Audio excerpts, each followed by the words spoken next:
Большая часть итальянских Альп находится в Южном Тироле, что на самом деле на севере страны.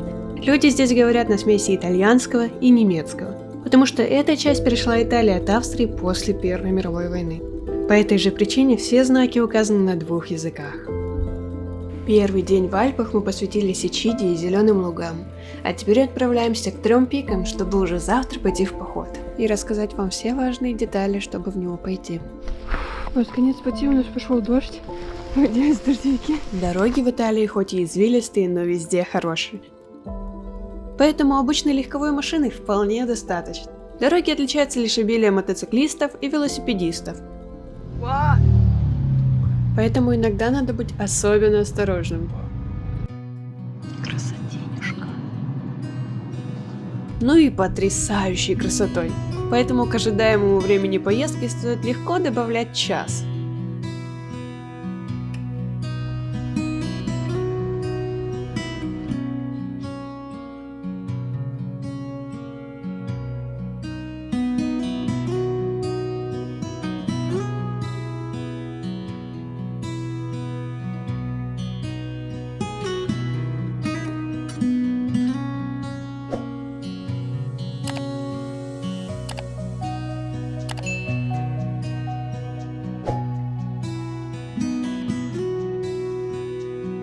Ближайший городок для похода на 3 пика находится рядом с озером Мизурина, и мы удачно доехали к месту назначения, когда Доломитовые Альпы в лучах закатного солнца становятся розовыми.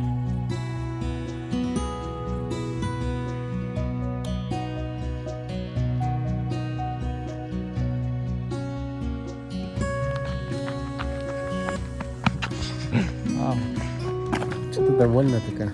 Мне нравится. Мне очень нравится.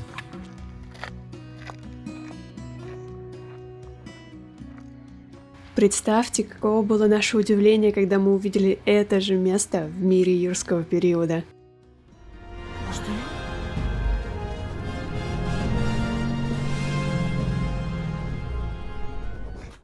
Едем сейчас на хайке, у нас по пути озеро Мизурина. Вчера было красиво, но сегодня с другой стороны тоже красиво, сейчас покажу. Для того, чтобы попасть на ближайшую парковку к 3 пикам, нужно проехать по платной дороге. Цена для машины 30 евро, и работает дорога с 7 утра до 7 вечера. Мы приехали к самому открытию, чтобы не попасть в пробку, ну и начать путь без палящего солнца.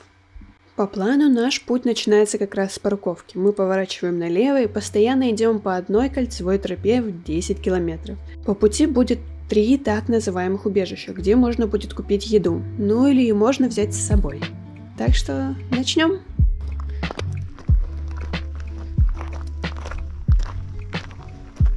Начинается наш путь к 3 пикам с красивейшими видами. И наше воображение сразу же разыгралось. Ну типа, вот там вот бухта, а здесь вот вода. Море, да. Да, Потому что если убрать воду, примерно так, наверное, будет дно выглядеть. да. И тоже деревушки появятся. Подводный? В смысле? Не понял. Но если воды не будет, то деревушки появятся. Немножко отошли, и уже по-другому эта сторона смотрится. Потом начинается наш путь.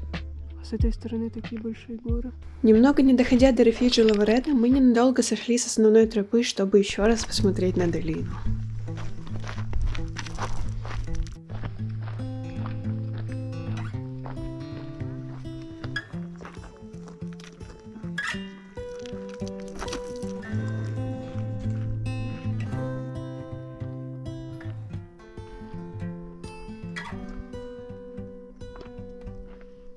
А сзади нас открывались просто потрясающие виды.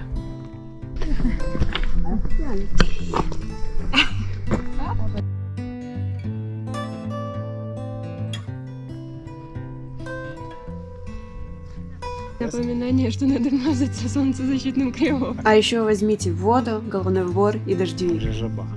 Жаба. Жаба, у тебя вокруг тебя столько оспы летает, жаба.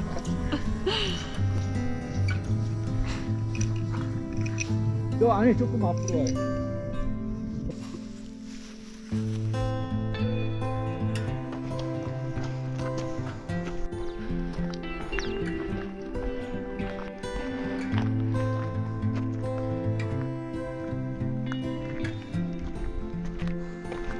Итак, мы уже подходим к Рифлуджио Лаваредо, чтобы немножко передохнуть перед пологим подъемом вверх.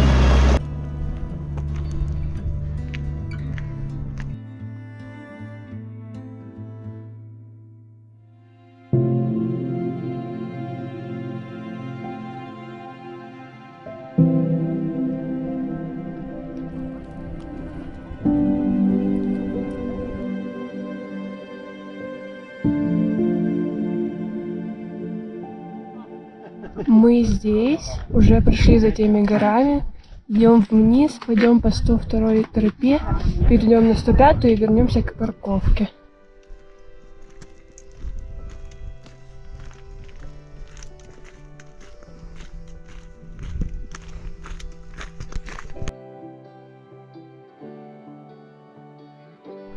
Обалдеть, они такие огромные.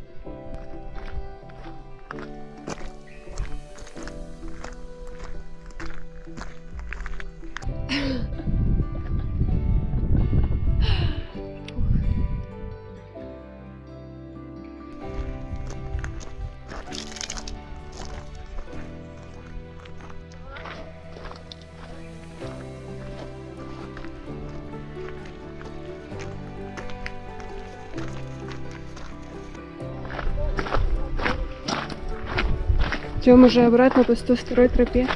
Осталось час 20. Здесь можно было идти до Рифлуджио Локотели и сделать красивую фотку из пещеры, но мы знатно устали и решили идти дальше. Попали на сложный участок. Он просто острый, и там узенькая дорожка.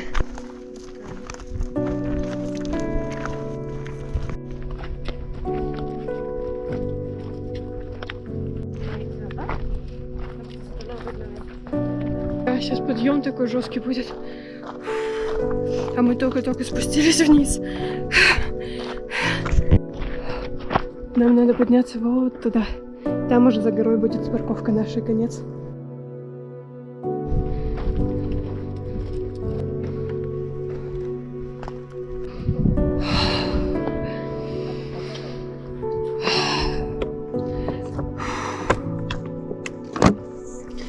Еще осталось много подниматься.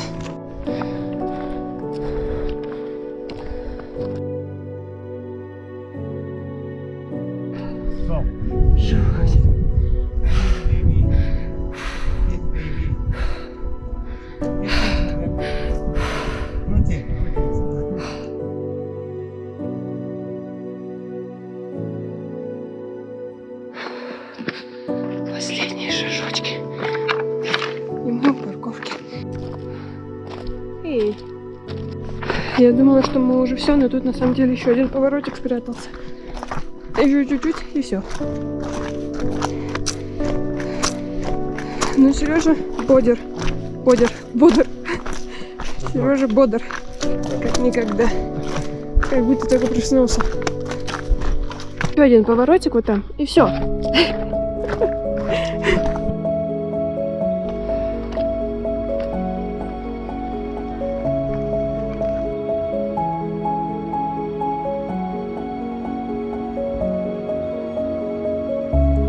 Тогда я правда думала, что уже почти все, но на самом деле до парковки еще 2 километра.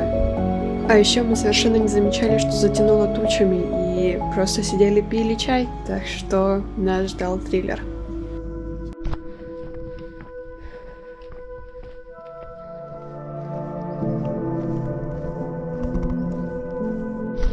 Вот конец пути, у нас пошел дождь. Надеюсь, дождевики. Бежим к машине. Блин, здесь бы не поскользнуться. Мокро так.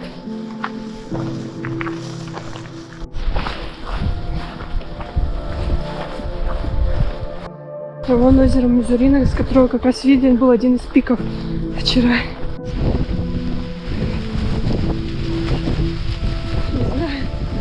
Кто-то желание, наверное, загадывает.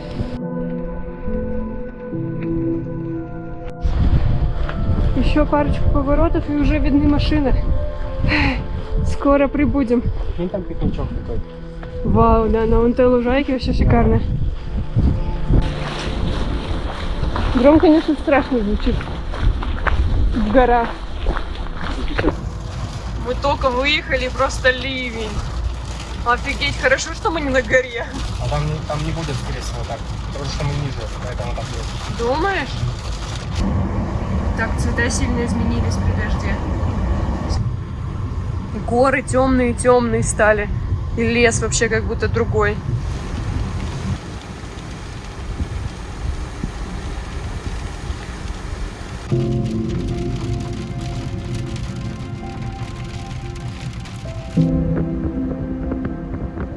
Был, конечно, какой-то свой шарм в этой альпийской дождливой атмосфере, но в моей голове уже закрадывались мысли, а увидим ли мы что-то завтра. До скорых встреч!